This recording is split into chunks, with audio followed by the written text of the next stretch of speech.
The wait for the NFL's 2025-2026 season schedules is officially over. It's time to circle those dates. We're going to take a look at every primetime clash, holiday showdown, and division battle for both the Chicago Bears and the Green Bay Packers. From Soldier Field to Lambeau, let's break down what's ahead for these NFC North rivals.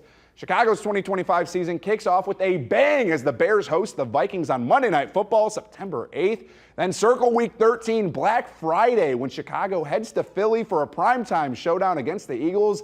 And don't miss the Week 16 clash, Packers at Bears, Saturday, December 20th, and a heated NFC North battle. Chicago has some division games against the Lions and Vikings sprinkled throughout, but the Bears' path to the playoffs is paved with high-stakes matchups.